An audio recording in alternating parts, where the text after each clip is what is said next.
Peace and welcome to the culture here on the Black Star Network. I'm your host, Farajii Muhammad. Thank you so much for tuning in and being a part of the conversation. Folks, we got a lot to talk about. First and foremost, did President Biden just announce that he was running? Well, sort of. We'll share with you what the president had to say during an Easter egg roll this past weekend, and it might be a campaign announcement. I don't know. We'll have the conversation.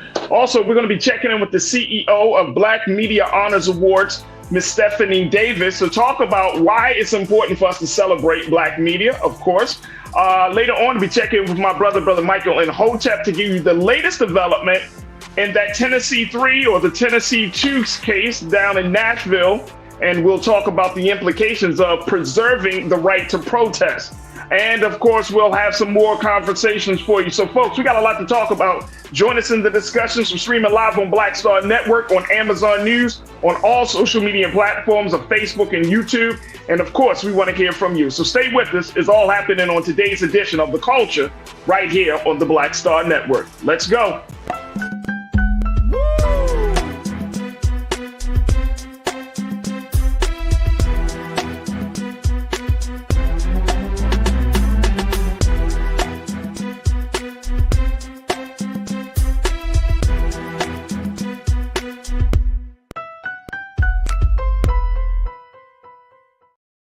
All right, folks, welcome to the culture here on the Black Star Network. I'm your host, Farajii Muhammad. Oh, my gosh, so good to talk to you. Happy Tuesday. Happy Tuesday. Hopefully your day has been going well. We want to jump right into the conversations as we have some great discussions for you. First and foremost, let's talk about what's happening with President Biden, who is, of course, he's in his time as president. The president has also served as vice president. He's spent over 50 years as a senator working for the people. Now it looks like the big question, as we are slowly and fastly approaching the 2024 election for the president, what will that look like for both Democrats and Republicans? Well, the president made a remark over the weekend as he was hosting, him and his First Lady Jill Biden was hosting their Easter egg, their traditional yearly Easter egg roll. And they happened to talk to Today weatherman and correspondent Al Roker, and he sort of made an announcement. Take a look.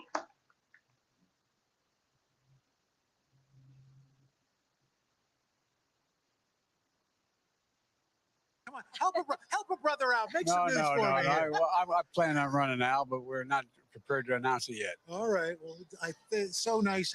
Thank you for having us up here. Good to be here. Thank you, Dr. Have Biden. fun. And I Have noticed fun all your today. cameramen want to put down their cameras and go get some of those Easter eggs. That's right. We're going to afterwards. We'll make an egg salad. Whoa.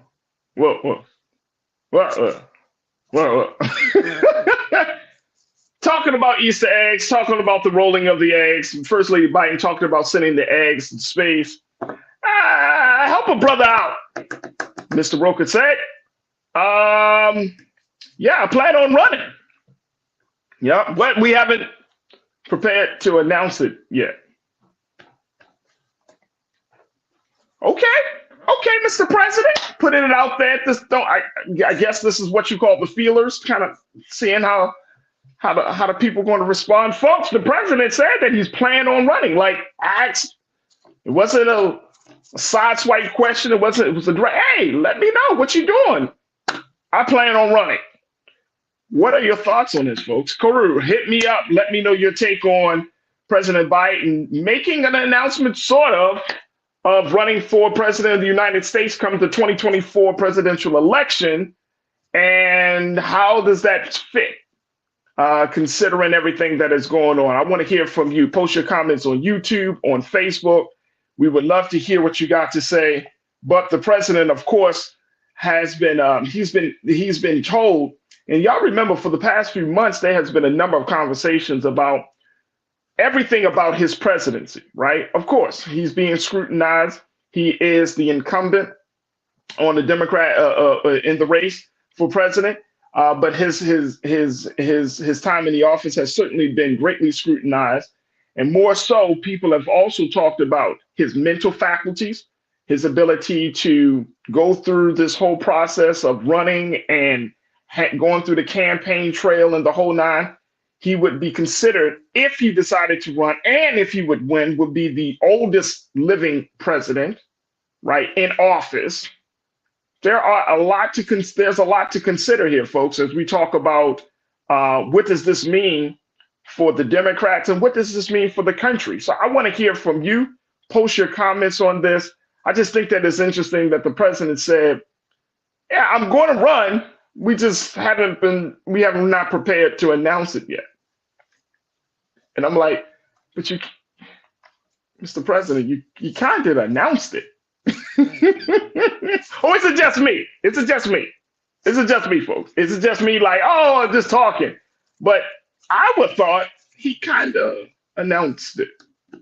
All right, post your comments, folks. Let me hear what you got to say about this whole thing.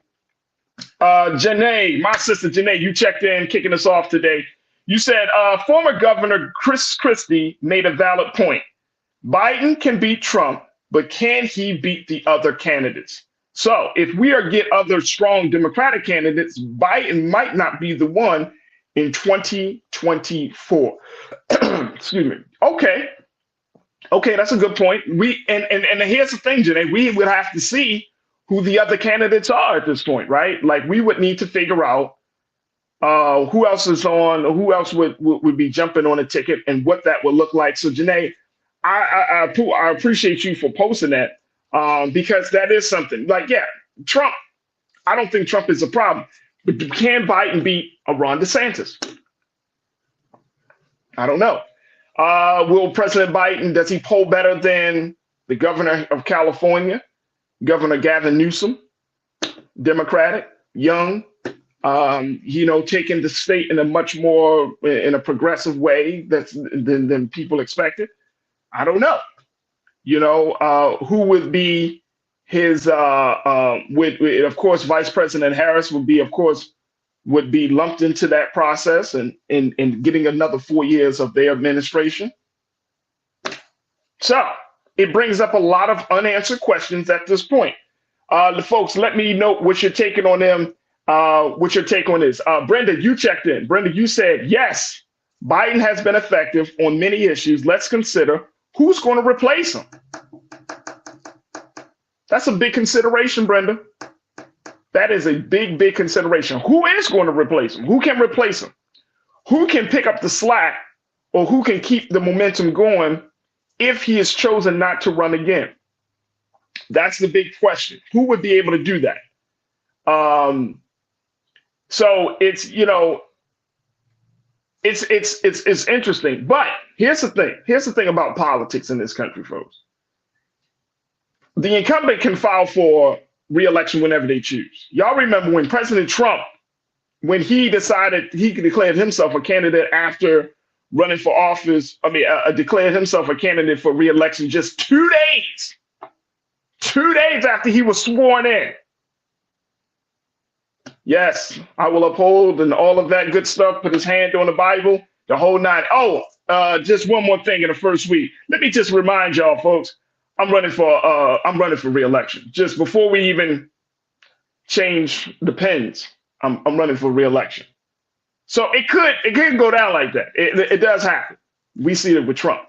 But this right here, President Biden being a much more serious candidate, and because people are seeing that he may be the best candidate out of what the Democrats have to offer, out of what the Democratic Party has to offer right now, that he may be the front runner. Now, it's interesting. He wasn't the front runner before he got into office. Y'all remember that whole situation.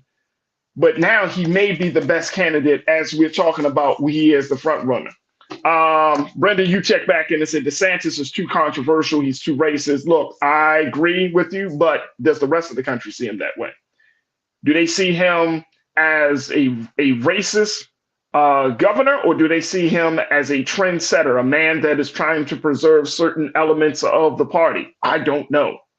We would have to see. But it is very interesting.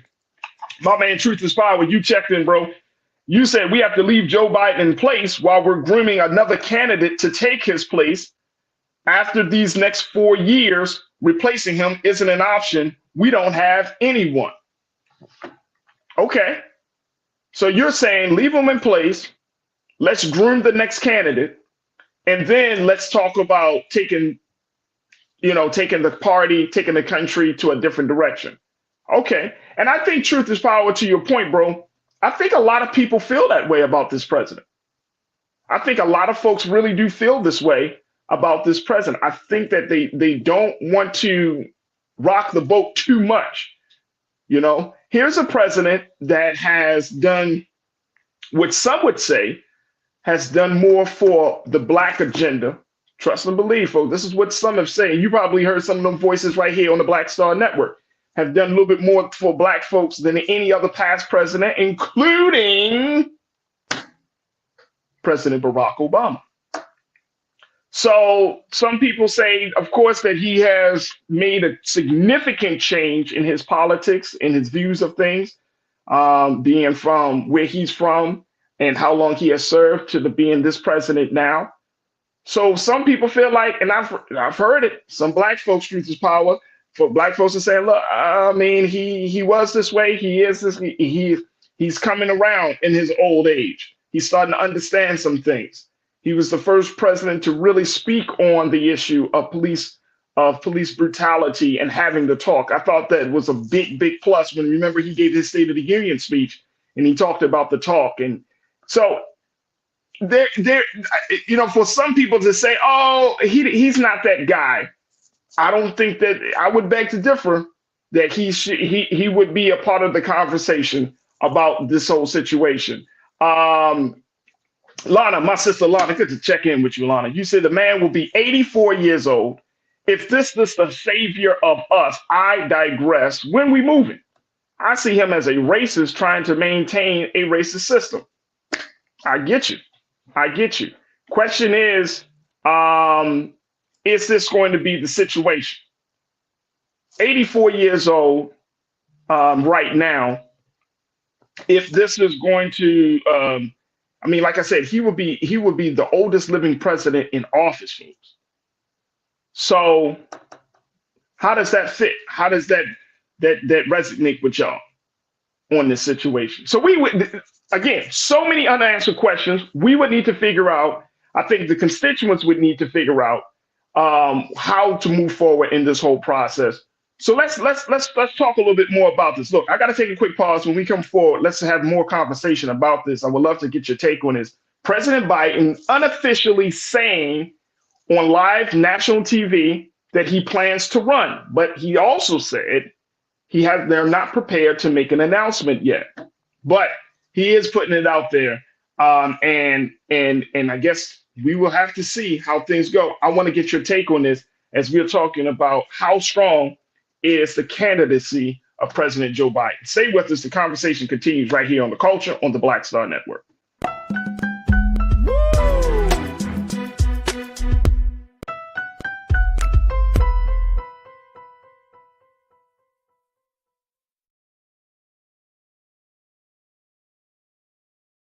Black Star Network is here. Oh, no punch! I'm real revolutionary right now. Thank you for being the voice of Black America. All momentum we have now, we have to keep this going. The video looks phenomenal. See, there's a difference between Black Star Network and Black-owned media and something like CNN. You can't be Black-owned media and be scared. It's time to be smart. Bring your eyeballs home. You dig? When you talk about blackness and what happens in Black culture, you're about covering these things that matter to us, speaking to our issues and concerns. This is a genuine people-powered movement. There's a lot of stuff that we're not getting. You get it, and you spread the word. We wish to plead our own cause. Too long have others spoken for us. We cannot tell our own story if we can't pay for it. This is about covering us. Invest in Black-owned media. Your dollars matter. We don't have to keep asking them to cover our stuff. So please support us in what we do, folks. We want to hit 2,000 people, $50 this month, raise $100,000. We're behind 100,000, so we want to hit that. Y'all money makes this possible.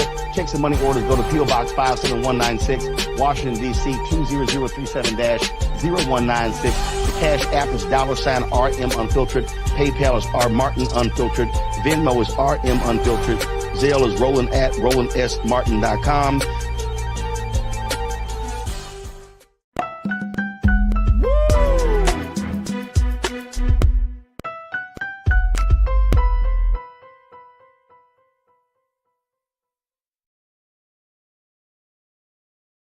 All right, folks, welcome back to The Culture here on the Black Star Network. We just shared with you just a little small clip of President Joe Biden having a conversation with on the Today Show, where he, at the end of a conversation about everything from Easter egg rolls and all of that stuff, the final few seconds of the discussion, he announced that he plans to run again for the 2024 presidential election.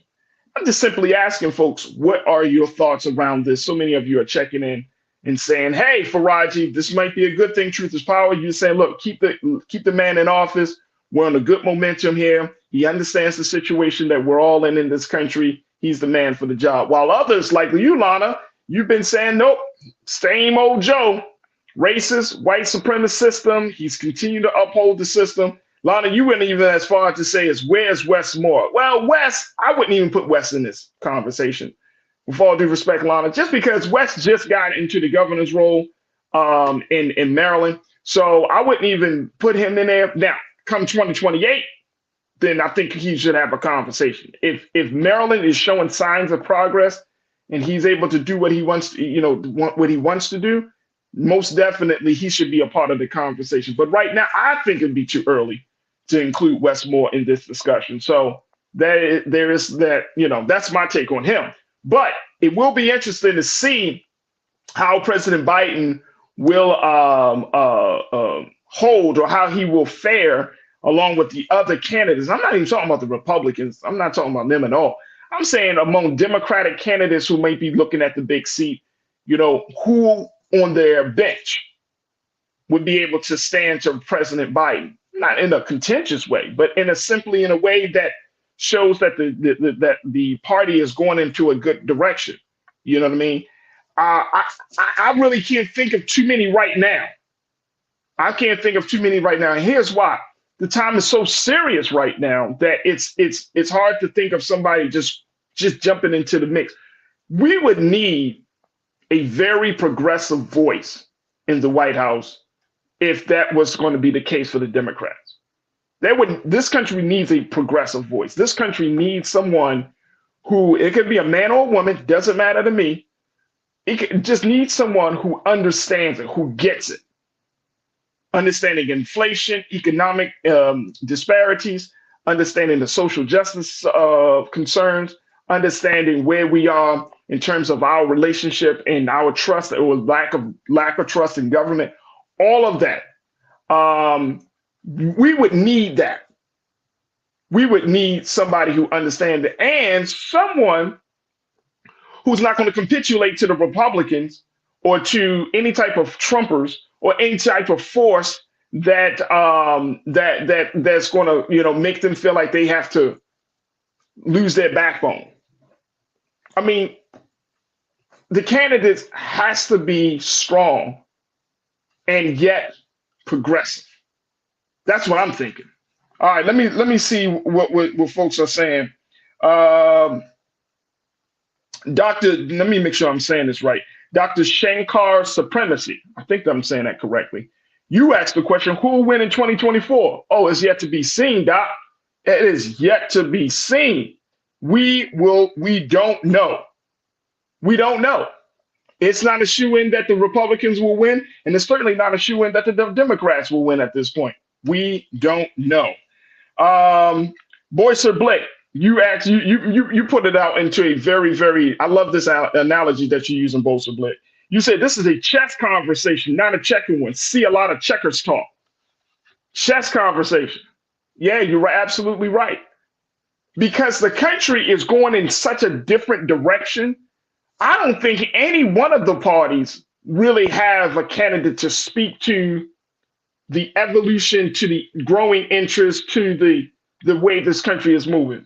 This country is moving in a partisan way, but then also it's moving in a very, very self-conscious.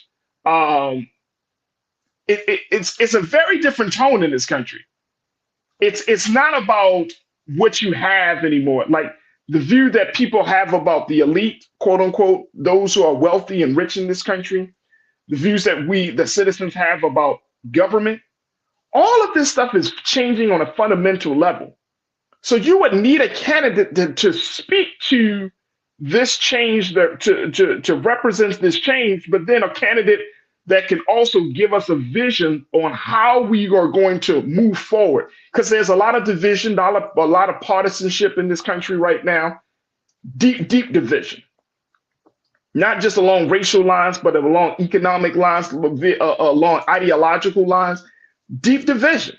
So again, you would need somebody to speak to that, or at least try to provide some control to all of that other stuff.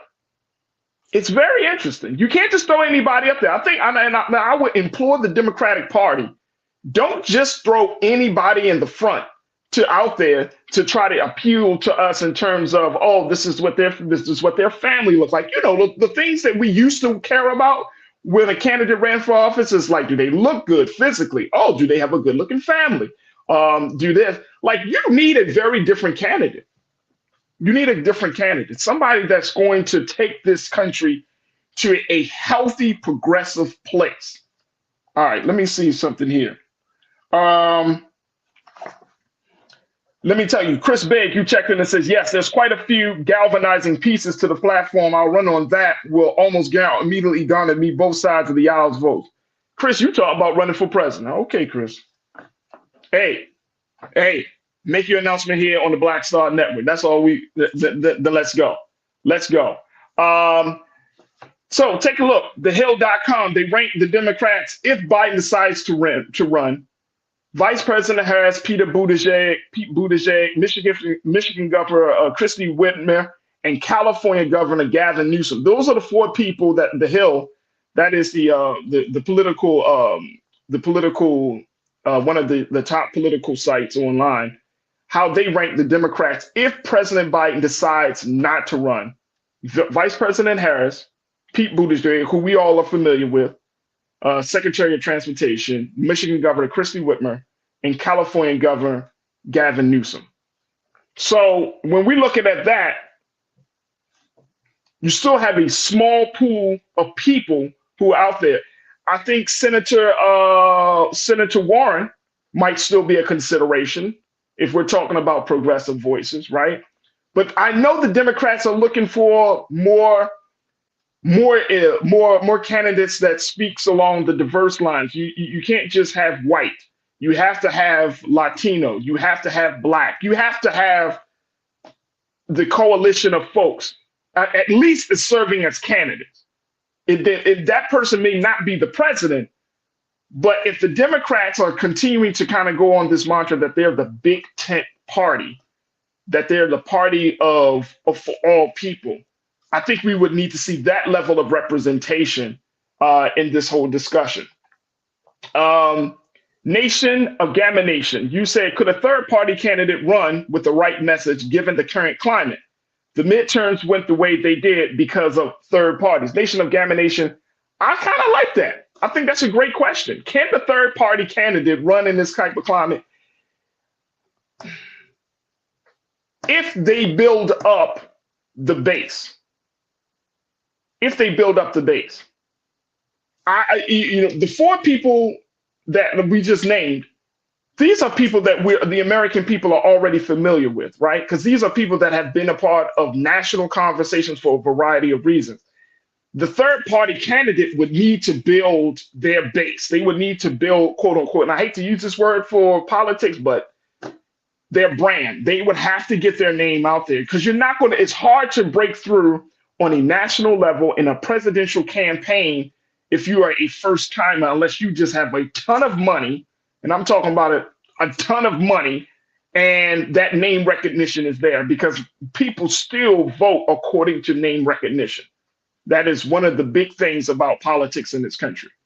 So people still vote according to who they think they know. They know a Pete Buttigieg, they know a Vice President Kamala Harris, they know a Governor Gavin Newsom. Who do they know? And that's the big thing.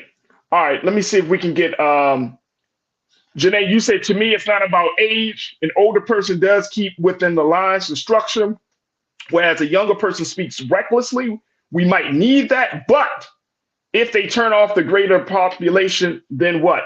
Yeah, I'm not thinking about age necessarily in that classical sense of Janae, of like, President Biden's in his 80s and then we need somebody in our 50s or something like that. I'm not thinking about age as much as I'm thinking about your mindset. Where do you stand? How progressive are you? The country is still not so progressive that we can just throw somebody that is very, very progressive in a variety of things, whether it's talking about policing. The country is not there yet, right? The country is not there yet. So I'm not looking at your traditional age as much as what is the mindset? What is the platform that the person is going to be running on that's going to speak to the growing needs and the growing wants of the American people? What is going to be that person? Who is going to be that person? That's a very, very hard part of the conversation. All right, I'm loving all the conversation. I'm loving what y'all are saying right now as we're talking about this. Let me see if I can get one more in here. Jacqueline Boateng, you said this: we are moving in a way where many corrupt things are being revealed, no matter how people try to hide. Facts. Here's what I'm so happy that you made that point, Jacqueline. Here's the thing. Out of all the other great requirements that is needed for the president of the United States, the greatest requirement for voters will be character. Character gots to be on the ballot, folks. I don't care about money. I don't care about your home life, quote unquote. I mean, I care, but I don't care. You know what I'm saying? Make sure you do your things. You're not trying to cheat people, pay your taxes, all of those things. But character has to be on the ballot, folks.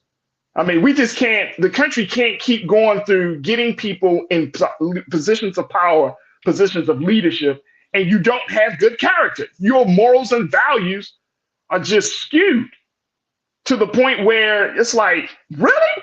This is the best that America has to offer. We have bright, brilliant people in this country, whether they're black or white, Asian, Latino, Native American, whoever, bright and brilliant people in this country. You mean to tell me that we could not produce leaders? And we've seen it. We applaud Barack Obama and others. Beautiful people, good character.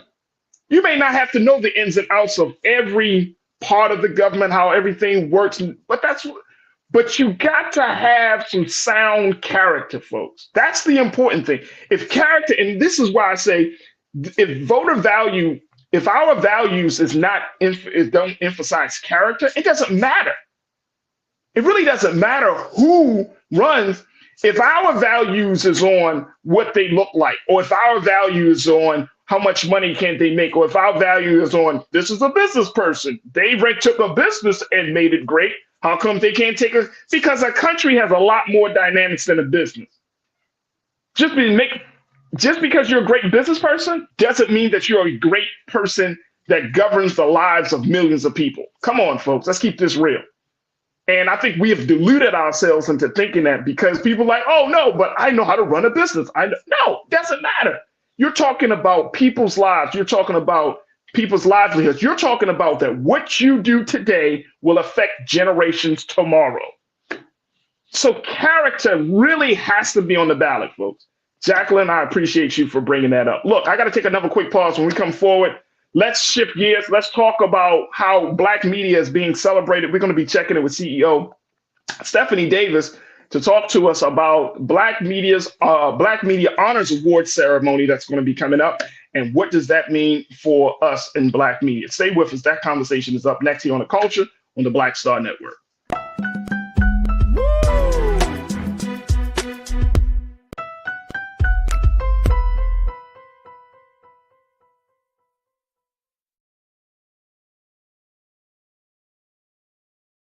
Folks, Black Star Network is here.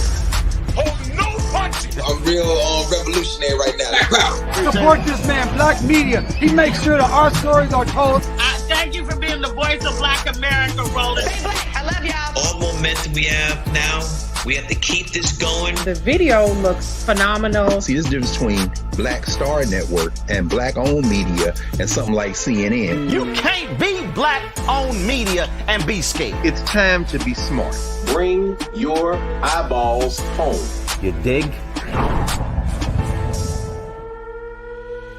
Pull up a chair. Take your seat. The Black Table. With me, Dr. Greg Carr, here on the Black Star Network. Every week, we'll take a deeper dive into the world we're living in. Join the conversation only on the Black Star Network. Hi, I'm Dr. Jackie Hood Martin, and I have a question for you. Ever feel as if your life is teetering and the weight and pressure of the world is consistently on your shoulders? Well, let me tell you, living a balanced life isn't easy. Join me each Tuesday on Black Star Network for a Balanced Life with Dr. Jackie. We're all impacted by the culture, whether we know it or not. From politics to music and entertainment, it's a huge part of our lives, and we're going to talk about it every day right here on The Culture with me, Farajii Muhammad, only on the Black Star Network. I'm Deborah Owens, America's Wealth Coach, and my new show, Get Wealthy, focuses on the things that your financial advisor and bank isn't telling you, but you absolutely need to know. So watch Get Wealthy on the Black Star Network.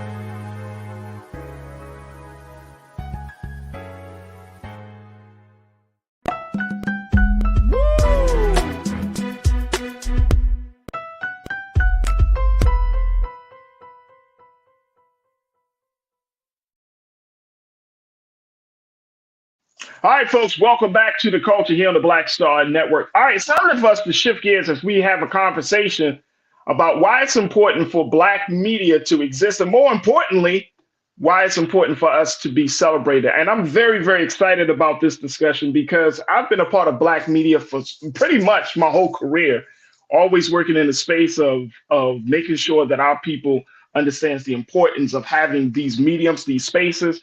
And so I'm excited about talking to my next guest. She serves as the CEO of Black Media Honors Awards, and they're having their great celebration. And she's here to talk to us a little bit about their award celebration and the great work she's doing.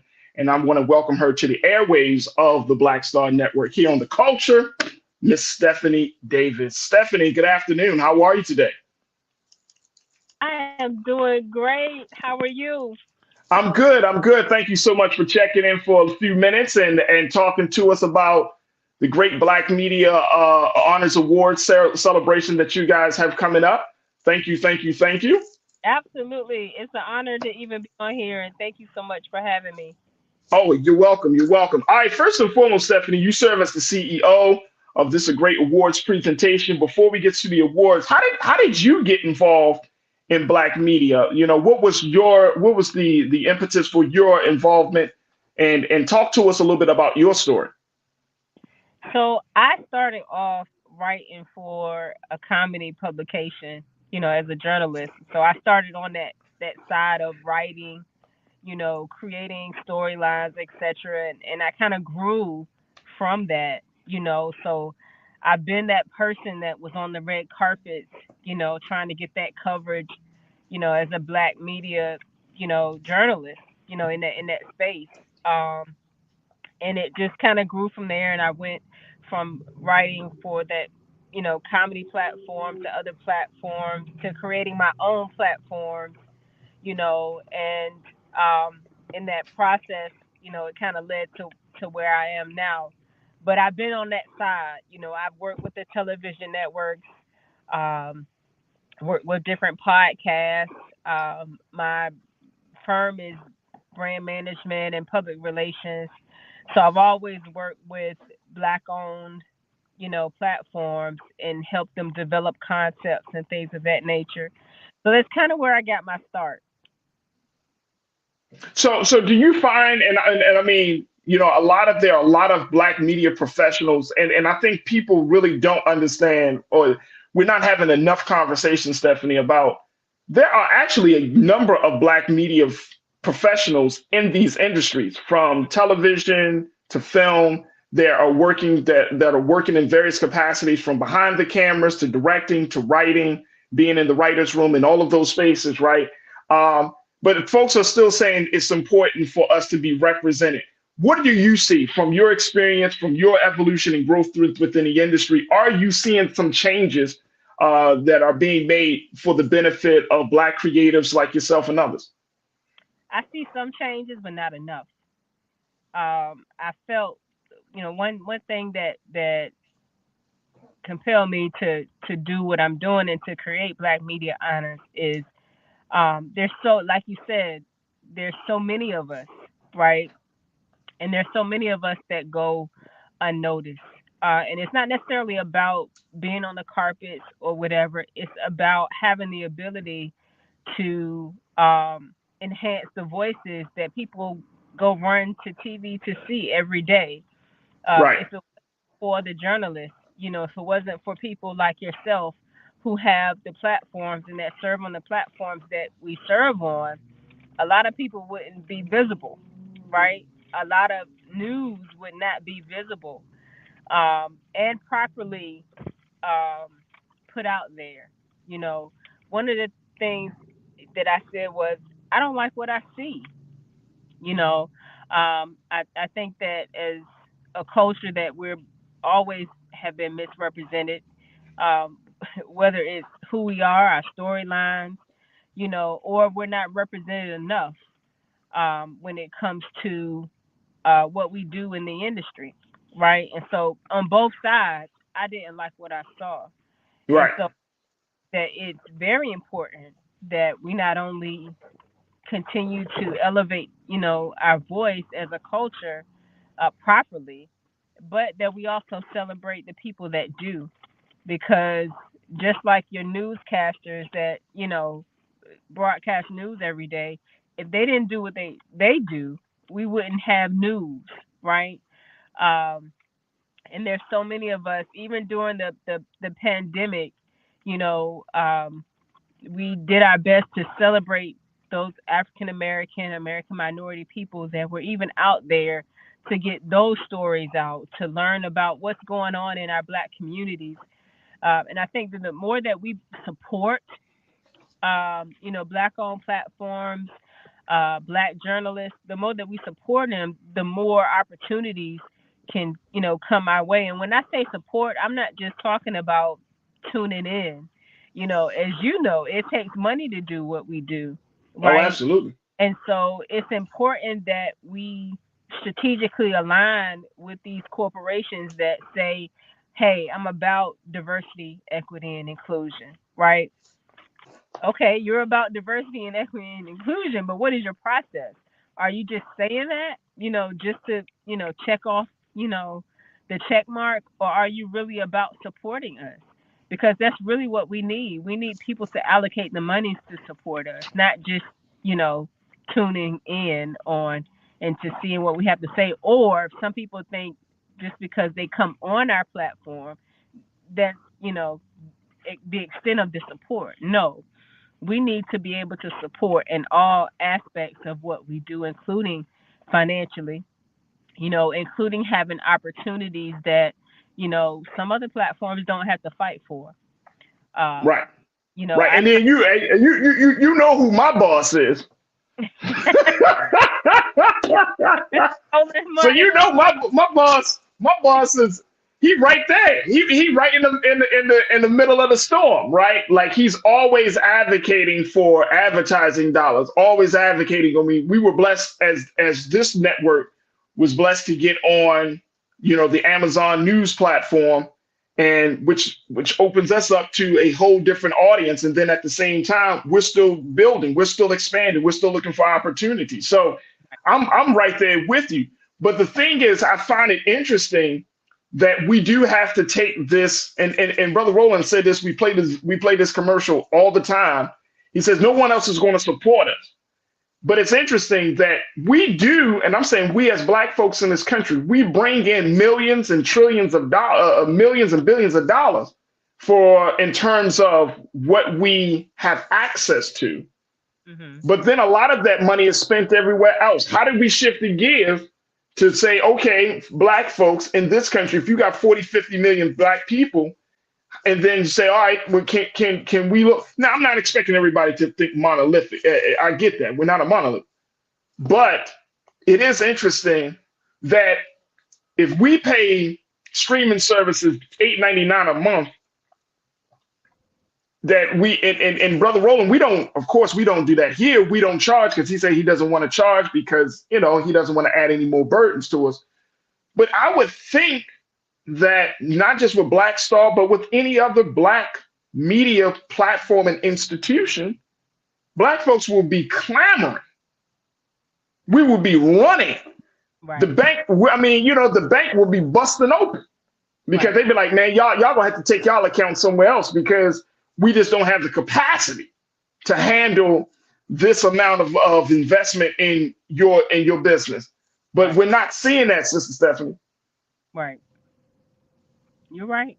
So I'm not, part of me is like, we understand the value, we understand the importance. We talk about the things that people are talking about in the barbershops and everywhere else, and we have these conversations, but there still seems to be a disconnect. There still seems to be a wall there. Something is not happening for us. And I'm wondering, what do you see happening as you're talking about celebrating black media and folks in black media? What is the big disconnect from black folks' perspective supporting black media? A lot of it, it's different things. Some of it is just an overall crab mentality. Some people know what the fight is like, so, I don't want them doing better than me and, that type of thing, or, well, I'm trying to get on to, type of thing.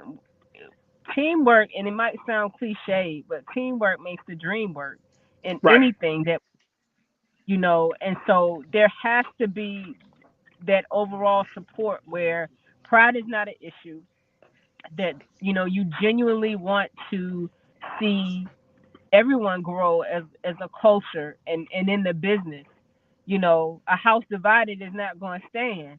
So if we're constantly divided against each other, then there's not going to be any movement. And if there is any movement, it's going to be very minimal, because there's always the back of that, in the back of your mind that I'm trying to see what I can get out of it instead of the overall, view of this can help us all, right? And so, and that's what Black Media Honors is about. We're about the bottom line of what helps us all. So when I have companies that reach out to me, and say, hey, we want to be a part. Well, this is how you can be a part. Come here, talk to our people, talk to our media platforms, and see how your large corporation, can help support, and be more, create more strategic partnerships, in your diversity, equity, and inclusion. And that's a big step in where my focus is, because I want to know, trust me, I appreciate the sponsorships, the partnerships, or whatever, but I also want to know, what can you do for our culture of Black media professionals that, help your business or, your company, with their advertising or their marketing? How can we make sure that we become a target market, and not just somebody you want to spend money, at your company, but how can you help support us and align with us in other ways that help elevate, our bottom line is well. It has to be a win-win, It's got to be. These larger corporations, there has to be a win-win. And a lot of times the benefit is one-sided or it's just not balanced enough. Right. Look, Stephanie, I got to take a quick pause. When we come forward, I want to continue the conversation about that. Want to get more details about the great celebration that Black Media Honors will be hosting and so much more. Folks, stay with us. We got more to talk about with Stephanie Davis of Black Media Honors right here on The Culture on the Black Star Network.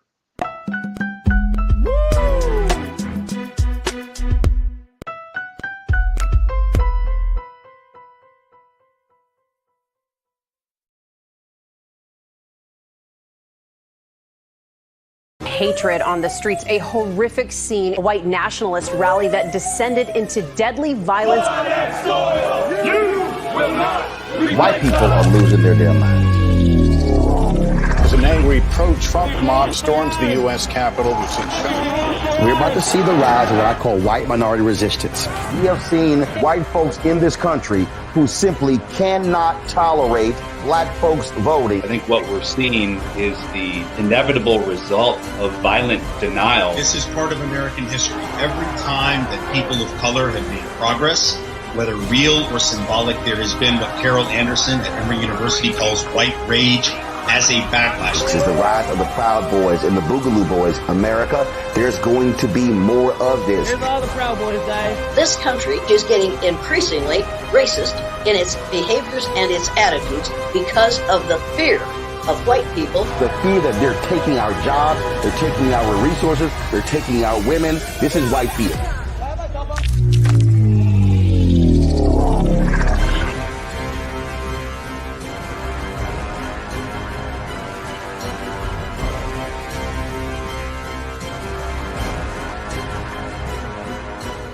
Black Star Network is here. Oh, no punch! I'm real revolutionary right now. Thank you for being the voice of Black America. All momentum we have now, we have to keep this going. The video looks phenomenal. See, there's a difference between Black Star Network and black-owned media and something like CNN. You can't be black-owned media and be scared. It's time to be smart. Bring your eyeballs home. You dig?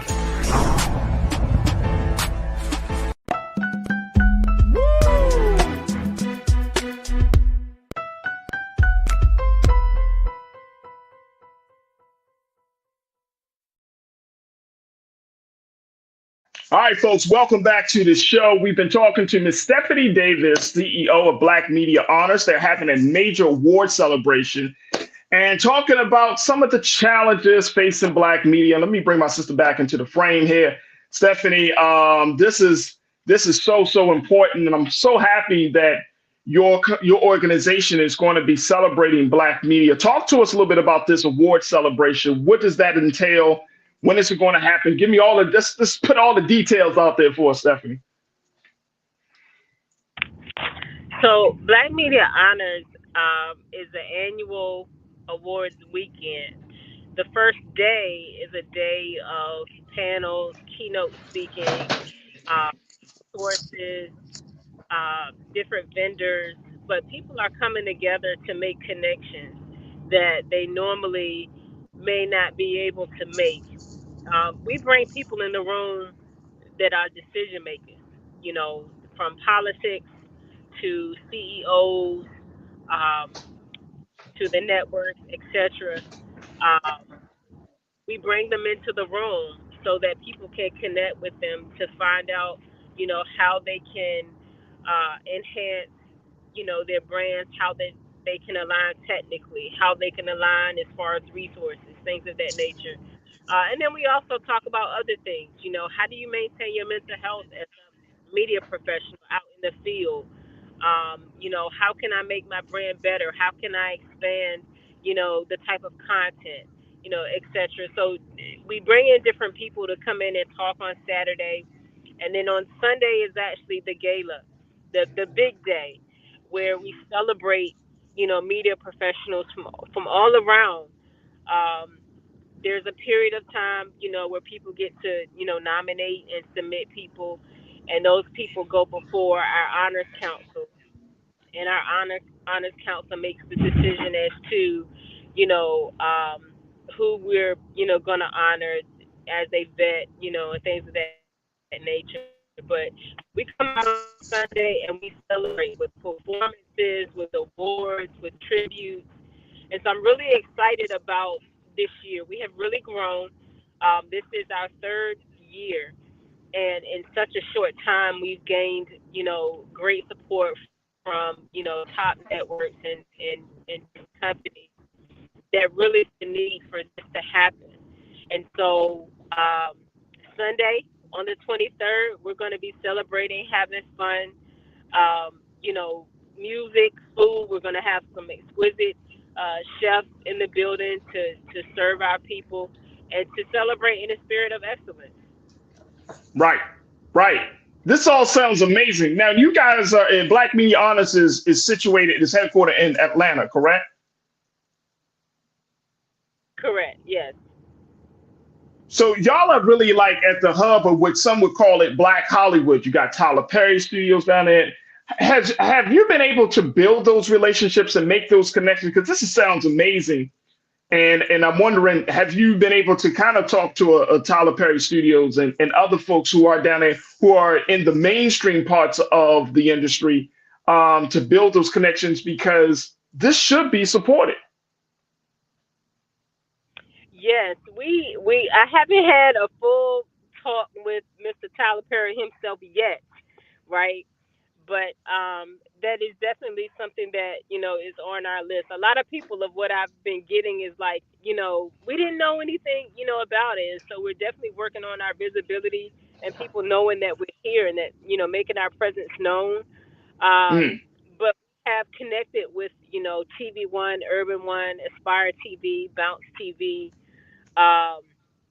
Several, of the networks in the area who have been a great support, since day one, for Black Media Honors, and they continue to, support us and helping us get the word and, promote. So we're looking to expand, our notoriety as Black Media Honors and who we are, because, like you said, one of the important things is to make those connections so that we can figure out, how we can solve this issue, that we have when it comes to Black media and our Black voice. We just want to do our part, Right. And right, so right. this is our I'm way sorry. of Go ahead, Stephanie. Okay, yeah. It was a little choppy, so I'm sorry if I interrupted you. I didn't mean to do that. But you're absolutely right. Okay. All right. Cool. But I'm glad that you're doing that. One of the other things that as we're talking about honoring Black media, and I think these type of celebrations. I'm in Los Angeles, so y'all gonna have to figure out something to do to bring the party to LA, Stephanie. That's all I'm gonna say.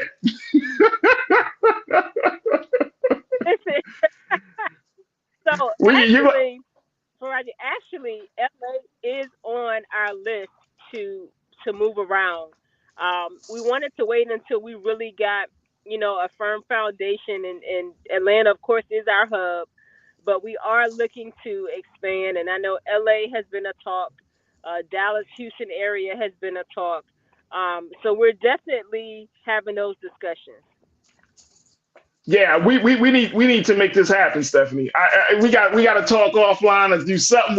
Something got to happen, because Black media is look. Black media is exploding on this side. I'm getting in contact and I'm seeing what the landscape is, and so many of our people, whether you're in Atlanta or whether you're in Los Angeles or wherever you are, so many of our people are yearning for hearing our voice and our connection. In the final few moments that we have with you, some people would say that the content of Black media is not as strong as it is versus white media, right? Which is why there's still that, whether you're talking about shows, whether you're talking about different platforms, different formatted shows, how do we ensure that the quality that comes from Black creators, Black artists, Black writers, Black actors, and all of those things stays on a high level compared to white, what we're seeing from white production companies and white artists and white writers?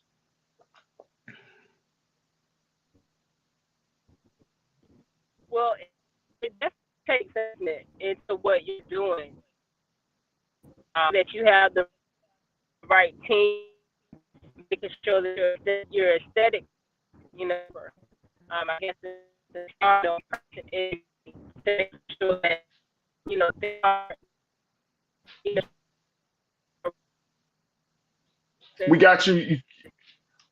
Hey, Stephanie, you kind of chopping it up. Your signal is a little choppy.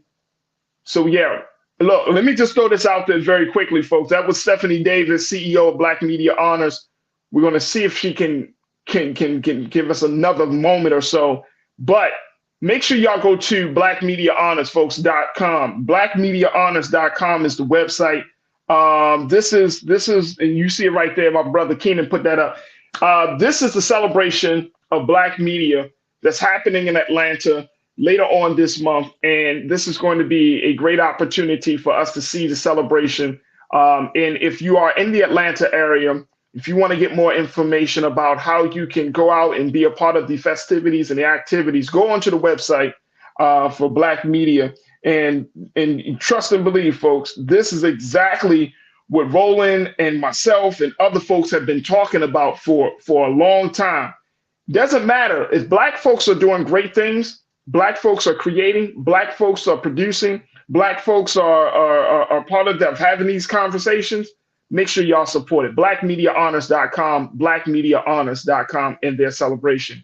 And we're going to have to, circle back to Stephanie Davis. I know her signal was a little choppy, but we'll circle back and make sure that she gets another opportunity to chat with us. All right, we got to take a quick pause. When we come forward, let's shift gears. We're going to be checking in with my brother Michael in Hotep, and give you the latest about what's going on in Tennessee with Justin Jones, Justin Pearson, and the Tennessee 2. Stay with us. That conversation is up next here on The Culture on the Black Star Network.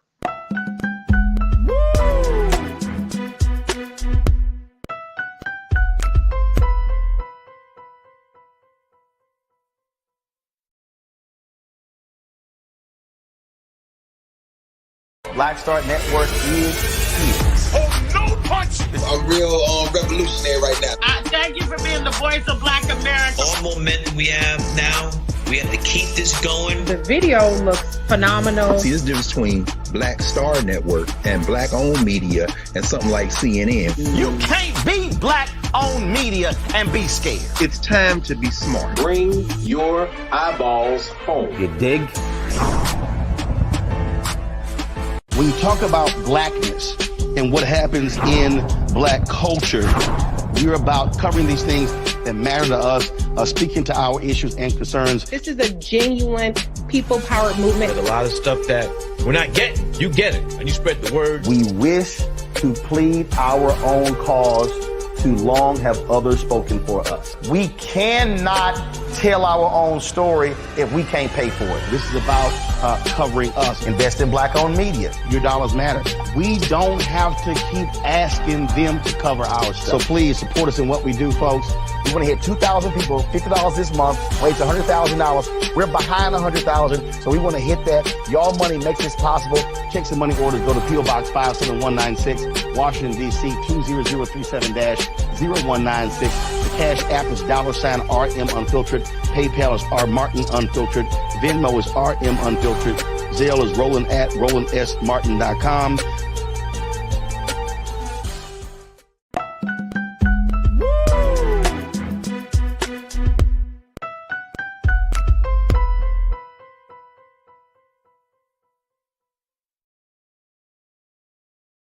All right, folks, welcome back to The Culture here on the Black Star Network. I'm your host, Farajii Muhammad. We have been keeping you posted about what has been going on down in Tennessee since last week, since the expulsion of those two Black Democratic lawmakers from the Tennessee House of Representatives. Now we know that they not only were expelled, but it was a national conversation, national story, all because they wanted to get involved in a peaceful protest for gun control and gun reform. That's where it stemmed from, folks. Well, sort of, kind of. It really stemmed from racism for these two Black lawmakers, Justin Pearson out of Nashville, Representative Justin Pearson, and Justin Jones, out of Nashville, and former Representative Justin Pearson of Memphis. But now, last week, as we reported, yesterday, we reported that it would be up to the Nashville Metro Council to determine whether Justin Jones can get back into the seat. Well, after yesterday's meeting, they decided, yes, we are going to send Justin Jones back to the state House of Representatives. I want to show some footage of what happened in that meeting yesterday. Take a look.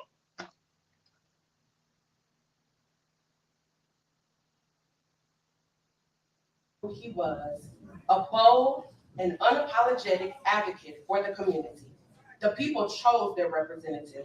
And with this vote, we will send a strong message to our state government and across the country that we will not tolerate threats to our democracy.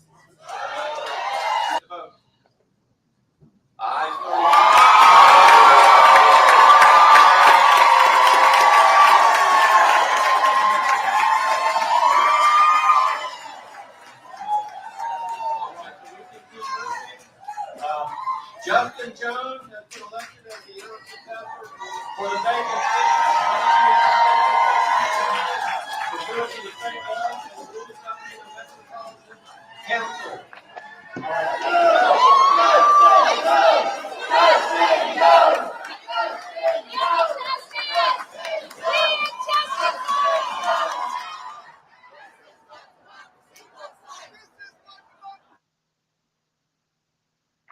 And as you can see, that was just a little bit of what happened last night as Justin Jones returned to the House floors to cheers.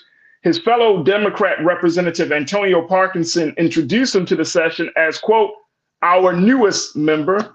The crowd gathered at the meeting erupted into cheers after the vote, and those marching with Justin Jones, Representative Jones chanted, whose house? Our house. Now, I want to put this quote up there, Keenan, of what Mr. Jones had to say from the steps of the Capitol after walking the floor blocks from City Hall. He told the crowd, quote, today we are sending a resounding message that democracy will not be killed in the comfort of silence. Today we send a clear message to Speaker Cameron Sexton that the people will now allow his crimes against democracy to happen without challenge. Now, the state law allows local legislative bodies, folks, to appoint interim House members to fill the seats of expelled lawmakers until an election is held. The 36-0 vote to return Justin Jones to his seat followed a vote to suspend a procedural rule that prevents an individual from being nominated and appointed to the seat in the same meeting. So there has been a victory in that regard with Representative Justin Jones returning to the state house. The next step will be how the Shelby County commissioners will handle the case of former Representative Justin Pearson. This is the young brother who we've seen on RMU, an articulate, very, very powerful young brother who still has not been put back into the house just yet. But we will see how Shelby County in Memphis handles the situation. I want to bring my brother Michael and Hotep, into the conversation of the African History Network.com, African History Network podcast, to give us his take on what we've been seeing down in Tennessee. Brother Michael, good to talk to you, brother. How are you today? Hey, I'm doing all right today, Farajii. How you doing? I'm good. So this situation here turned into a whole other thing, racism being at the root of it. But first and foremost, what do you make of how everything has panned out? I mean, last week, Justin Jones was out of a job, quote unquote, in representing the people. Yesterday, he's back on the job, and people are still trying to figure out what's going to happen with Justin Pearson. But what does this say? Justin Jones said this is an attack on democracy. How do you see it, Brother Michael?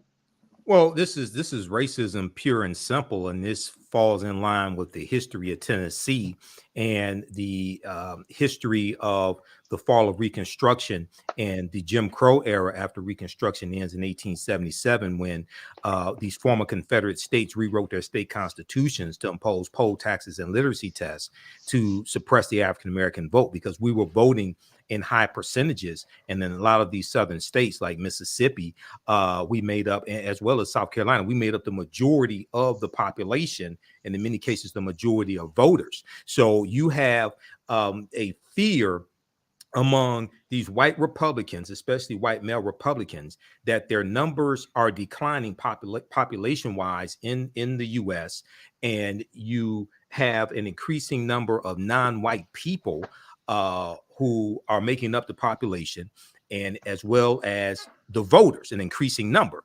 Okay, so this was a total move. They said it was because of house decorum. They broke house decorum when they spoke out of turn on the House of Representatives, on the State Assembly floor for about 15 seconds. Their mics were cut off. Then they used the bullhorn.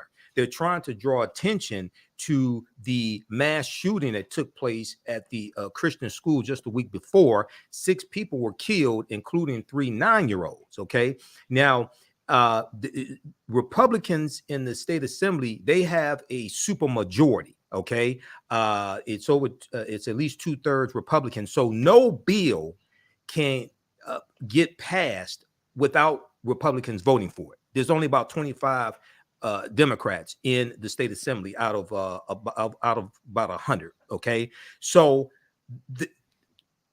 they specifically did this to humiliate these brothers and to send a clear message that you're too uppity. They were trying to put them back in their place. These same white men 60, 70, 80 years ago would have been involved in the physical lynching of these 2 African-American men. So they couldn't do a physical lynching, so they did a high-tech political lynching of them.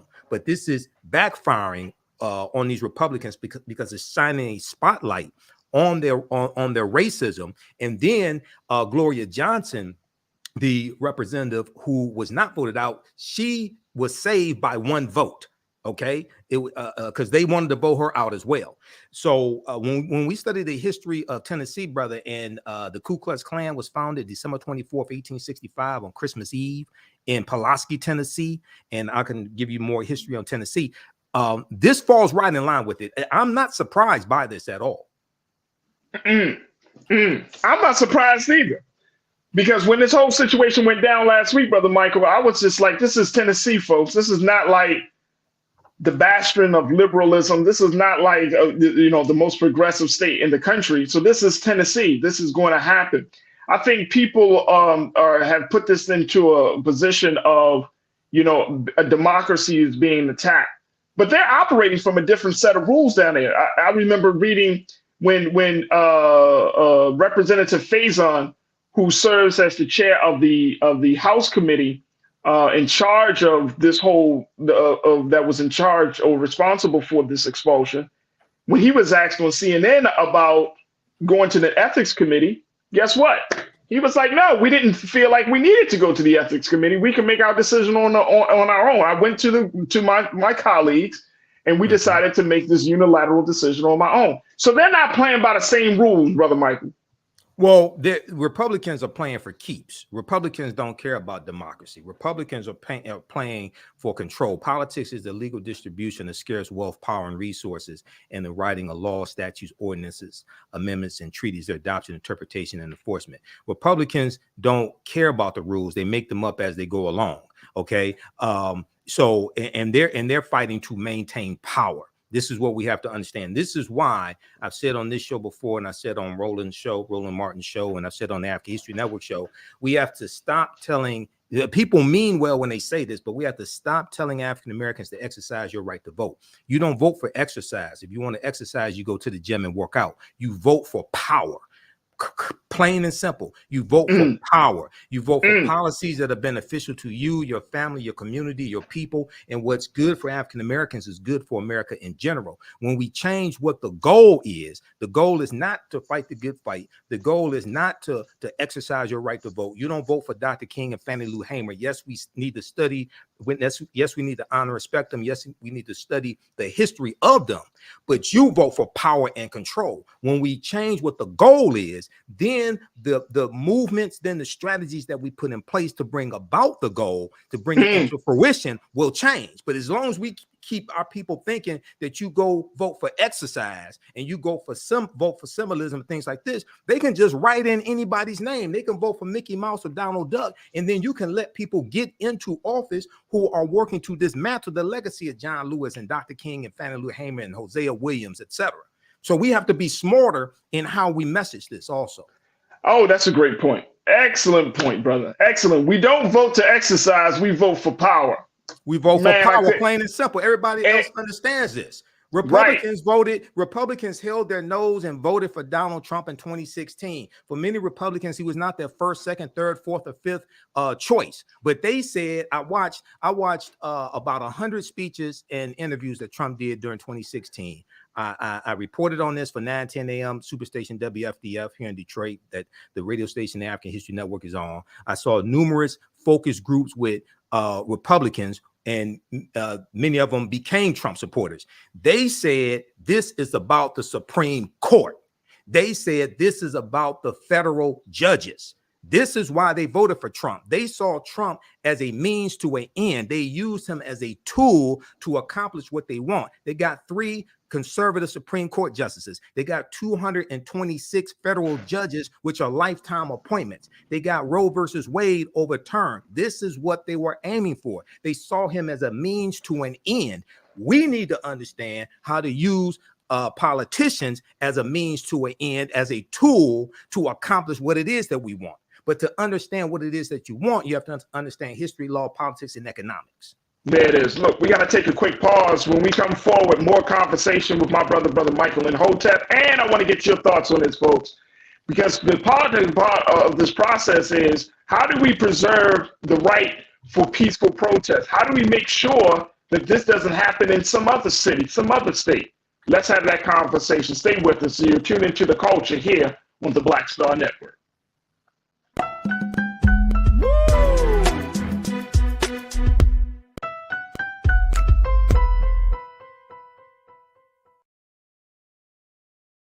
Pull up a chair, take your seat. The Black Tape with me, Dr. Greg Carr, here on the Black Star Network. Every week, we'll take a deeper dive into the world we're living in. Join the conversation only on the Black Star Network.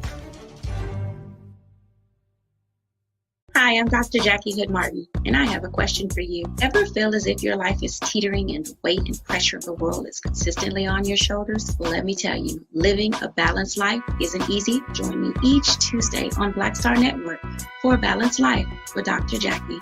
We'll laugh together, cry together, pull ourselves together, and cheer each other on. So join me for new shows each Tuesday on Black Star Network, A Balanced Life with Dr. Jackie.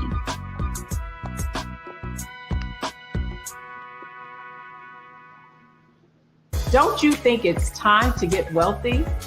I'm Deborah Owens, America's Wealth Coach, and my new show on the Black Star Network focuses on the things your financial advisor or bank isn't telling you.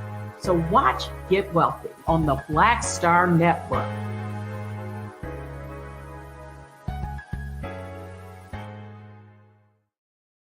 When you talk about blackness and what happens in black culture, we're about covering these things that matter to us, speaking to our issues and concerns. This is a genuine people-powered movement. There's a lot of stuff that we're not getting. You get it, and you spread the word. We wish to plead our own cause.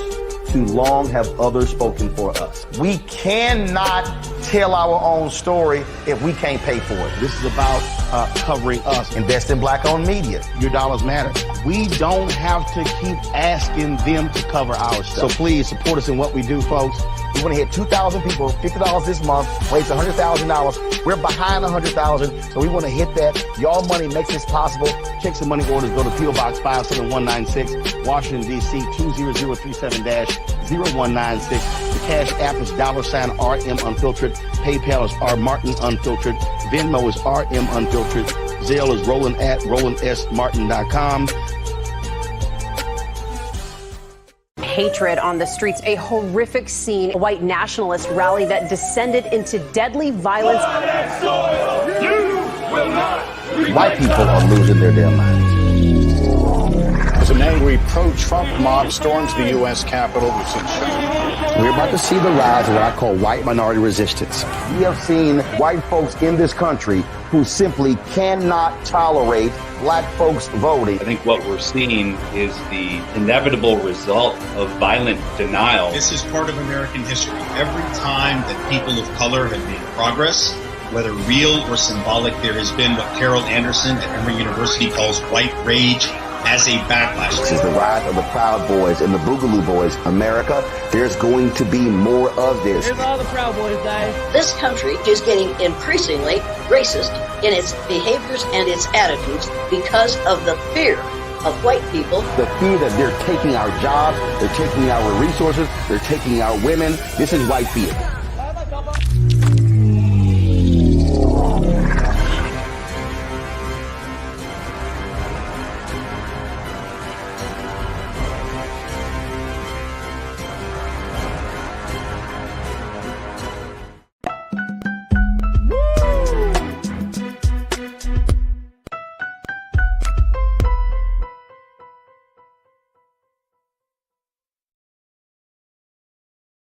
All right, folks, welcome back to the show. We've been talking to my brother Michael Imhotep of the African History Network show, and who is a researcher and scholar, as we've been having a conversation about the latest development in this case in Tennessee, where Representative Justin Jones was reappointed to his seat last night by the Nashville Metro Council. Now, folks are waiting to hear back from the Shelby County commissioners for the reappointment of former Representative Justin Pearson out of Memphis, Tennessee.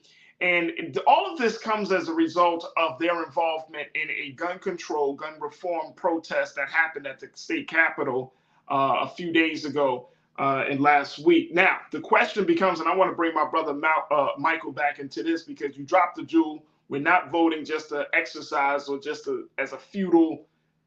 It's not just something that we just do. We're voting for power. But now, when we're looking at the situation, that this is also an infringement on this idea of a rightful peaceful protest. I remember reading, and this is what I think it was Mr. Sexton, you probably came across the same thing, Brother Michael. Mm-hmm. He said that the march that was comprised of about 1,000 people on the grounds of the State House, he said that the march was similar to what they saw on January the 6th. Yeah, he and others compared it to the January 6, 2021 insurrection. Well, if you get most of your news from Fox News, that's what Coup Plotter TV is lying and telling these people. No, it was not. The 1,000 people who were protesting for common sense gun laws after 6 people were shot and killed in Nashville. Nashville and the state of Tennessee has some of the most lax gun laws in the country. That was a peaceful protest. So you have this false equivalency. They tried to compare the January 6, 2021 insurrection to Black Lives Matter protests, even protests where there may have been cars burned or property damage, things like this. They leave out the fact that these domestic terrorists that Donald Trump sent to the U.S. Capitol building beat up 140 police officers. Somehow they forget that. Right. Somehow they forget that they were breaking out windows. They were defecating in the U.S. Capitol. They were stealing property. They built a gallows with a hangman's noose. You had some of these domestic terrorists yelling, "Hang Mike Pence, threatening to execute the vice president of the United States. Somehow they have selective amnesia and they don't mention any of that. Okay, but they just try to compare with the protest that took place in Nashville, which was a peaceful protest. They try to compare that to the January 6, 2021 insurrection to then justify trying to expel these two brothers. But the chickens are coming home to roost, and these white Republicans have opened up a can of political whoop ass that they can't put the lid back on. This is going to blow up in their face, and this is energizing the youth in Tennessee, but also across the country, because they're seeing how these people in elected office are ignoring your concerns and spitting in your face, and then they're trying to expel the very people that you voted to send there to represent you. Okay, so this is blowing up in their face. So how do we get to the place where now the level of retribution isn't against the idea or isn't against the right for peaceful protest? Because that's the thing that folks are concerned about at this point. Mm-hmm. That, okay, Nashville did what it did. Memphis folks are waiting. There may be a high level of retribution where these two cities may not get certain projects done. They may not get certain funding from the state to do things. But more importantly, if citizens feel like they can't voice their concern, they can't protest peacefully, right? Then they feel like there's going to be some sort of backlash from that. How do we protect that, Brother Michael? Well, you changed the game on it. You changed the playing field. When in 2015, I think it was, when you had the Indiana Religious Freedom Bathroom Bill, the Religious Freedom Bill in Indiana, 2015, and the state legislature passed this bill. It was ostensibly called the Transgender Bathroom Bill, right? What happened? Corporations spoke out in a strong way. and they denounced what took place in Indiana. Some corporations threatened to stop projects that they had going on in the state of Indiana. You had conferences that threatened to cancel. There was one conference that did cancel. You had the CEO of Apple. Of Apple speaking out. You had Angie Liz, the NCAA, all of this. Where are the white corporations that we spend billions of dollars with on an annual basis? Where are they? Why do they have amnesia and laryngitis when these two African Americans were expelled? I haven't heard any corporations denounce what happened. I haven't heard any corporations say that if you continue to silence their voice, if you continue to do this, we're going to shut down plants or we're going to withdraw projects or anything like this. So we have to, African Americans have to send a clear message to these corporations that if you stand up for LGBTQ, then you need to stand up for BLACK. Because if you don't, then that means we're going to target you with a targeted sustained economic withdrawal strategy. See, everybody likes to talk about and love Dr. King, but Dr. King, April 3rd, 1968, in Memphis, Tennessee, he said that we have to always anchor our external direct action with the power of economic withdrawal, which means when you have mass protests, you also have to have targeted sustained economic withdrawal strategies targeted at your opponent to weaken them. Okay. And he told them in Memphis, he said, go out and tell your friends and family to boycott Coca-Cola, Wonder Bread, Heart's Bread and Seal Test Milk because of their discriminatory hiring practices. Now, I haven't heard any of the big three civil rights organizations call for economic boycotts of anything in Tennessee. They may call for a travel advisory. So we have to have a third force. We have to have a third force of Black-led organizations that are not beholden to white corporations for donations to be able to push this economic agenda, this economic withdrawal strategy. And then the other thing is we have to learn how to fight differently. So when the Sandy Hook shooting took place in 2012, California teachers, and California has like the largest teachers union in the country. California teachers started doing research and they found out that their pension funds were partly invested in 3 gun manufacturers. One of those gun manufacturers made the Bushmaster AR-15 that was used in the Sandy Hook shooting. So what did they do? They withdrew millions of dollars of their pension fund dollars from these 3 gun manufacturers. See, we don't understand. Oftentimes we're financing our own dehumanization.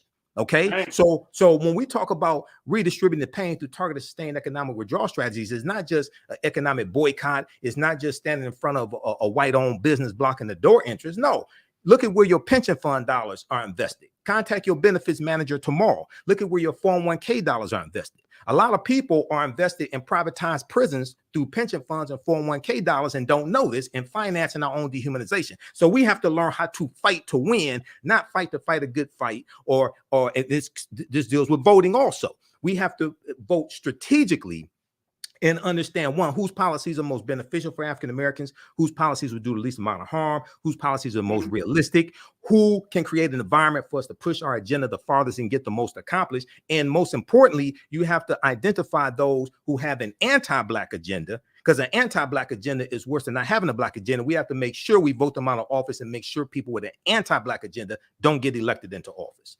That's a word right there. Let's go to the and you listen to my brother Michael and Hotep. Let's go to our crew, culture crew. I want to hear what you got to say. Thomas Clayton Powell, you checked in and said, look, let's be clear. They were ejected for breaking the rules of the floor. These 2 Justins are legislatures now. They need to let that activist mentality go. They're playing a grown man's game. They are grown men, and you had white grown men acting like children because they didn't want to let them speak.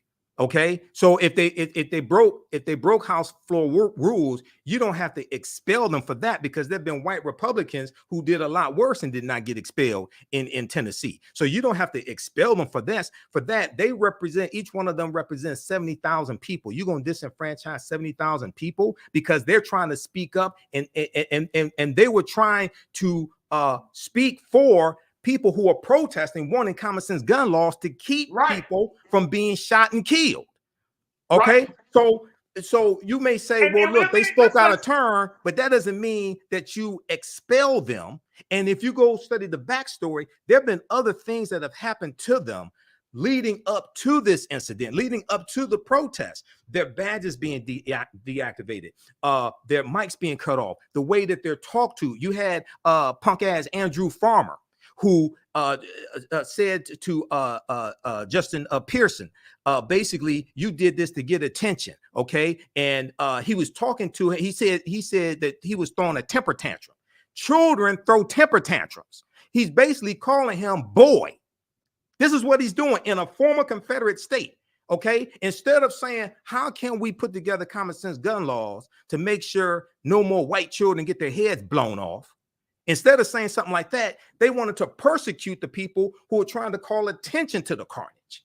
Okay, so we have to redistribute the pain at the ballot box and vote these white supremacists out of office.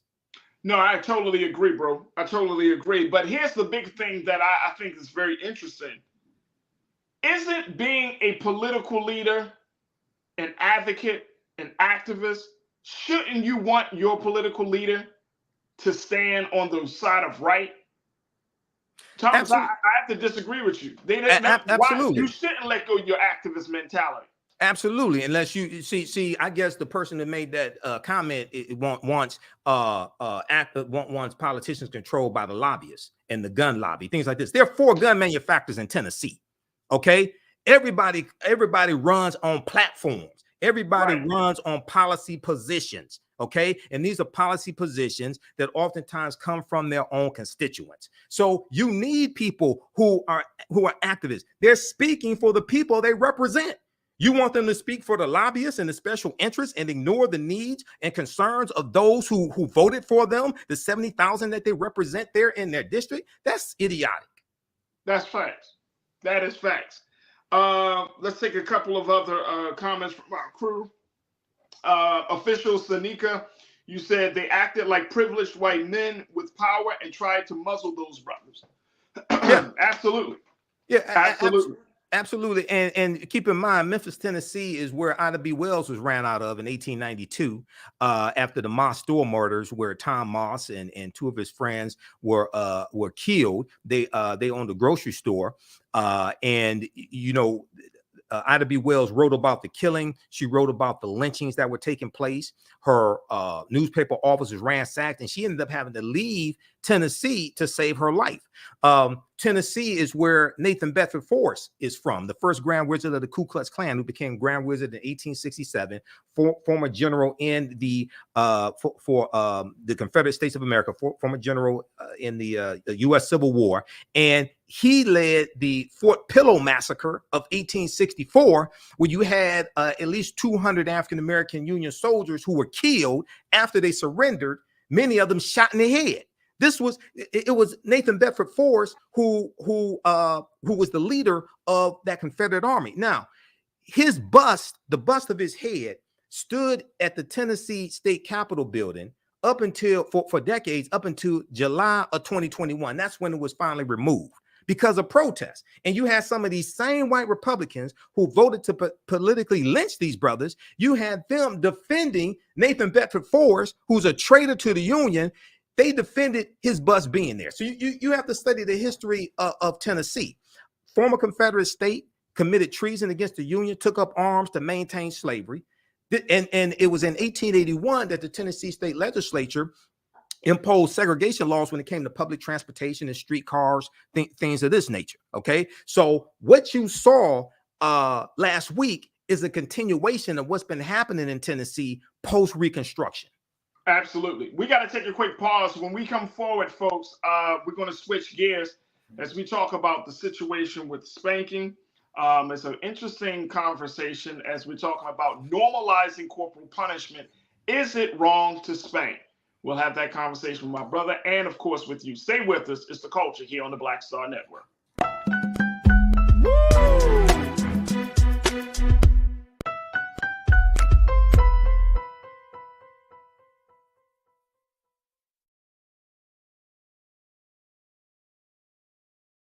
Hi, I'm Dr. Jackie Hood Martin, and I have a question for you. Ever feel as if your life is teetering and the weight and pressure of the world is consistently on your shoulders? Well, let me tell you, living a balanced life isn't easy. Join me each Tuesday on Black Star Network for a Balanced Life with Dr. Jackie.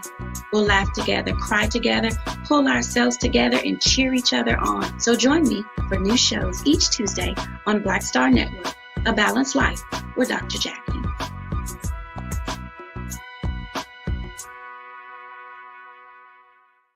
Black Star Network is here. Oh, no punch! I'm real revolutionary right now. Thank you for being the voice of Black America. All momentum we have now, we have to keep this going. The video looks phenomenal. See, there's a difference between Black Star Network and black-owned media and something like CNN. You can't be black-owned media and be scared. It's time to be smart. Bring your eyeballs home. You dig?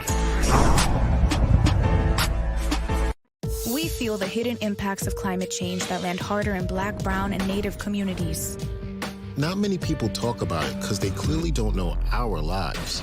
But with President Biden's landmark infrastructure and climate plans, our issues are finally seen.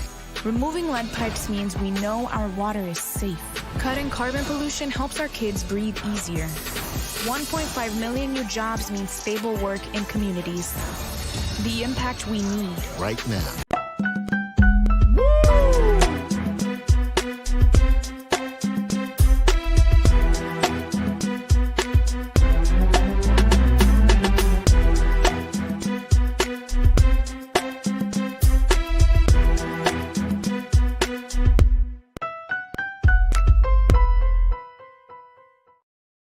All right, folks, welcome back to the show and our final conversation. I wanted to talk about something that we have talked about, which is part of parenting in the Black community. But more importantly, I wanted to talk about normalizing corporal punishment, how there is a growing number of voices around the punishment or the discipline strategy of spanking. And this came up among, I was reading a post by the brother Torre, who wrote for the Griot, and he wrote this piece called "Spanking is a Holdover from Slavery, so Stop Hitting Your Kids." His opinion is that spanking is perceived as a Black thing, but it's really a white European tradition that we adopted. And I wanted to have my brother Michael and Hotep, to give us some insight into this phenomenon of how we discipline children, especially using spanking. So let me bring my brother back into the discussion. Here's one of the things that Torre said in his piece when we're looking at the situation of spanking. I'm just going to pull this up here very quickly. Mm-hmm. Right. He shared with us, Brother Michael, this. Keena, let's put the first quote up on the screen. The General Social Survey in 2021 found that 37% of Americans support spanking, including 43% of Republicans and 30% of Democrats. Among working class people, 43% are pro-spanking, while 34% of middle class people are. And 43% of Black people support spanking, while only 36% of white people do. Now, as he's having this conversation, Brother Michael, talking about this, he's made the point that a lot of people will say this: I got spanked and I turned out fine. And we heard that from Black folks. He said, right. Well, I want our kids to turn out a lot better than fine. My bar is higher than that, but also you'll never know how much better you would be if you had not been spanked. You'll never know how much more self-esteem you would have had without that trauma in your past. Yes, I call getting beaten by someone who is far bigger, someone you love and rely on for everything, traumatic. I know it was to me. Yeah. So Ray, generally speaking, is correct. And also in the article, Dr. Stacy Patton is quoted. The reason why so many African Americans say that they were spanked is because prior to 1910 and prior to the Great Migration, the Great Migration basically starts in 1915, 90% of African Americans lived in the South, basically as a result of slavery. So during slavery, we were beaten. We were beaten by slave owners, slave overseers, etc. Our children were beaten, and that behavior continued after slavery. Okay, so when you look at, for instance, I just posted an article here in the chat, and this is something I covered some years ago on the African History Network show. We look at this article here from July 23rd, 2014 from CNN.com, spanking the gray matter out of our kids, spanking the gray matter out of our kids. And it talks about how science tells, researchers say physical punishment actually alters the brain, not only in an I'm traumatized kind of way, but also in an I literally have less gray brain matter in my brain. Exposing children to harsh corporal punishment may have detrimental effects on trajectories of brain development. One 2009 study concluded. Now, there's more information that's come out since 2013, 2014, but there's studies that deal with this. ScienceDaily.com has an article from December 11th, 2013. I'll post the link here. Spanking children slows cognitive development and increases risk of criminal behavior, experts say. Okay, wow. So we have to understand that during the enslavement process, especially here in this country, African people were stripped of our normal our regular our various African cultures. We were stripped of our folklore, our mores, our cultures, spiritual systems, names, largely history, things like this. We tried to recreate these African societies on the various slave plantations. At the same time, we're dealing with horrific conditions. Okay, and unfortunately, a lot of those behaviors that were learned on the plantation, the negative behaviors, we continued afterwards. Okay, after slavery ended. So yeah, they're absolutely correct with this. Now they go, Dr. Stacy Patton, and do you want to go to screen quote 3, or you want me to just let's go to quote 3, brother. Yes, sir. Let's go to quote 3, Keenan. This is what from Dr. Stacy Patton, what she says about spanking. And I'm going to read that for us because it's just a little bit. She said African Americans adopted the practice of beating children from white slave masters. Europeans brutalized their own children for thousands of years prior to crossing the Atlantic to the New World and colonizing Africa. Historians and anthropologists have found no evidence that ritualistic forms of physical discipline of children existed in pre-colonial West African societies prior to the Atlantic slave trade. West African societies held children in a much higher regard than slave societies in the Atlantic world, which placed emphasis on Black bodies as property, not as human beings. West Africans believed that children came from the afterlife, that they were gods or reincarnated ancestors. Wow. Right. Yeah. Yeah. The ancestors, Dr. Marimba Ani talks about this in the circle, let the circle be unbroken, that the children, those are the spirits of the ancestors coming back to fulfill a purpose. As the spirit of ancestor reborn. One of my teachers, Professor James Small, talks about how we are God having a human experience. This is understanding African cosmology, where God having a human experience. So yeah, Dr. Stacy Patton is correct. Now, there may be corporal punishment or spanking was not something that was traditional in traditional West African societies, or basically traditional African societies, and generally speaking.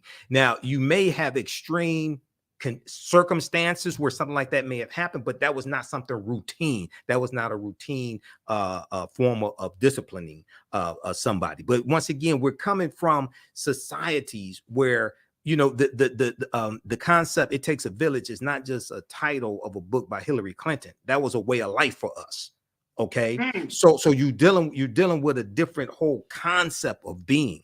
But yeah, she hit the nail on the head. We need to do more research on this also. And you know what, my man Willie Frazier, one of our culture crew members, he said the Bible says spare the rod, spoil the child. How is that European? Also, if you don't beat your child, the police will. The brief pain of discipline can save the long pain of European punishment. What's your take on that, and black people are beating their children, and they're still getting beaten by police. That's not stopping the police from beating them. That's not stopping them from being killed by the police. Trayvon, you have in Cleveland, Tamir Rice. You have, we can go and look at numerous examples. Just so we have examples of African Americans. Just because you were beaten by your parents or spanked by your parents, even if you needed it, that doesn't stop the police from unjustly killing you. We're making a false equivalency.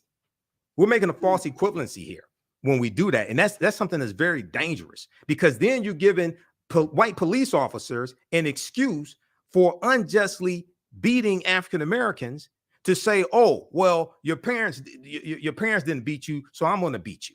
No, that's giving white police officers an unjust excuse to unjustly kill unarmed African Americans. And it could have been a situation where that child was disciplined by their parents. Okay, you're giving. So let me give you an example with it just happened in what state was that? With was that not Tennessee, Kentucky. Okay, in Kentucky, the 5 black police officers. Okay, did they beat the brother because he wasn't spanked by his parents? Oh no, you talking about with the 5 black police that was in Memphis. Yeah, in Memphis. Yeah, Memphis. That was in Memphis. Okay, yeah. where Dr. King was assassinated. Right, Memphis, where Dr. King was assassinated. Right. Okay, so we're trying to give white police officers or police officers in general another excuse to justify them doing the wrong thing, justify them taking the law into their own hands. No, don't buy into that. That's nonsense. That's nonsense. That doesn't mean that our children should not be disciplined. Right. There are other ways to discipline them. Okay. Right. There are other ways to discipline, taking away privileges, grounding them, taking away their allowance, things like this. But thinking that just beating the children and ignoring the science, and then saying if I don't beat them, then the police will. That's a slave mentality right there. That's a slave mentality. This is a very interesting piece. We don't have enough time to kind of delve deeper into this. But folks, I would highly recommend y'all check out Touré's piece on thegrio.com. It's very interesting and fascinating. I think there's so much more that needs to be said about corporal punishment, because it is so ingrained in Black culture, in Black family life. Because slavery is ingrained in our culture, and we have been taught to act like slaves. Absolutely. This is what Dr. Joy DeGruy talks about in the post-traumatic slave syndrome. You change your behavior to adjust and survive a traumatic experience. Then after that traumatic experience is over, you're not taught to adjust and change your behavior. This is what she talks about in the post-traumatic slave syndrome. Right. And I think that's something that needs to be discussed, because the other part of it, and we don't have a lot of time, Brother Michael, to get into it, but the fact is that once you start bringing in the Bible, once you start bringing in God into the conversation of an experience like this, it takes things to a higher level, and it can sometimes confuse people. Not to say that you're confused, Brother Willie, not at all. I'm just saying in general that having those conversations without understanding the proper context and how the proper context of when things were said and what said. We can talk about that next week. That's misunderstanding the context. That's totally misunderstanding the context. That's totally. Brother Michael, we got like a minute left. Talk to us about the work you're doing. Okay, visit our website, theafricanhistorynetwork.com, theafricanhistorynetwork.com. Register for the online history classes I teach on Saturdays. Ancient Kemet, the Moors, and the Ma'afa, Understand the Transatlantic Slave Trade, what they didn't teach you in school, 2 p.m. Eastern Standard Time, theafricanhistorynetwork.com. We deal with thousands of years of history and what leads up to the transatlantic slave trade taking place. You don't have to be present in the class. We do the sessions live. All the sessions are archived and recorded. The class is on sale $60, regularly $130. Then Sundays, I teach Black resistance movements from the Haitian Revolution, U.S. Civil War, Civil Rights Movement, and Black Power Movement. We look at history chronologically, 1800 to 1968, to understand how we got to where we are today and the laws and policies put in place to bring us to where we are today, to understand where we need to go from here. So visit our website, theafricanhistorynetwork.com. We also have a bundle pack of both classes as well on sale for only $100. Awesome. My brother. Thank you, brother. Thank you, because that helps support the research and finance the African History Network. Thank you. There it is right there, Brother Michael and Hotep of the African History Network. All right, folks, thank you so much for tuning in. That will do it for us. I want to thank our very special guest, Ms. Stephanie Davis, Brother Michael, of course, And of course, I want to thank you. Make sure you go to our website, blackstarnetwork.com. Show your support. Your financial support means everything to us as we continue to build out this platform called the Black Star Network. Make sure you support us today. Download the app for free, share the content, and follow us on social media at Black Star Network as well. Also, make sure you follow me, yours truly, Farajii Muhammad. You can find me on Twitter at Farajii, at the real Farajii on Instagram, and I'm on Facebook at Farajii Muhammad as well. Stay tuned. Up next is Roland Martin Unfiltered. As always, never be afraid to challenge what's wrong, stand for what's right while being yourself in the process. God willing, we will talk tomorrow. Checking in with my sister Suzette Speaks tomorrow right here on The Culture, only found here exclusively here on the Black Star Network. Have a great afternoon and a fantastic evening, and we will reconnect tomorrow. Thank you. Peace.